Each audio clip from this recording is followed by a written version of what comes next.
Mid-June, time to mix sports and the law. And Steve Moskowitz, who is a regular contributor on Chronicle Live, also appears on the website at csnbayarea.com. I caught his article the other day. How I'd handle the NFL lockout. I don't care about D. Smith or U.S. District Judge Susan Richard Nelson. I want to know how Steve Moskowitz would solve the NFL lockout. What would you do first, Steve? I would use a good business judgment. What I would do is I'd establish a trust fund. I'd put a substantial sum of money in there, and I'd say, guys, we're going to take care of everybody. The fans get their season, the players get to play, the owners make some money, and we're going to put a substantial sum of money in a trust fund, and then you guys can negotiate how it's going to be split.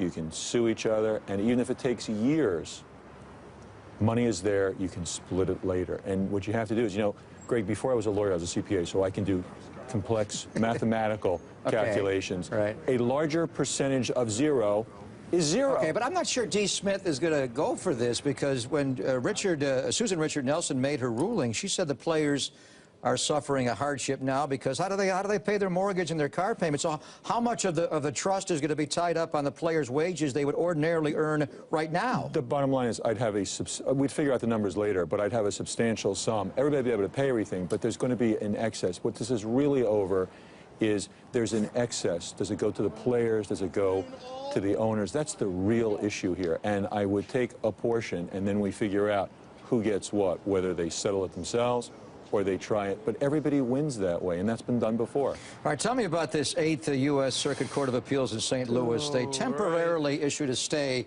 1 week ago, right in the middle of the NFL draft, and now what they said yesterday is that they may not decide whether to hold the stay in place. They may not decide anything. How can they do that? That's perfect, and the stay stays in place. Right, and that's exactly what the owners want.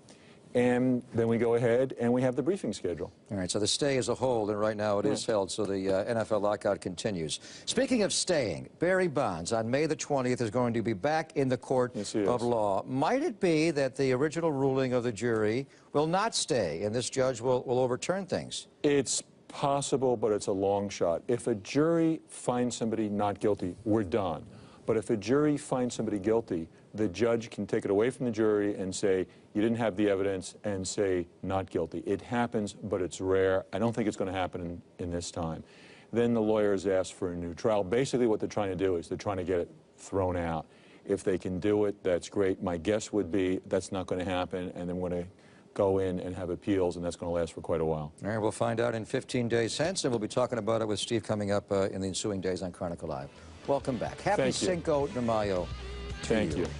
All right, up next we are going to discuss how Barry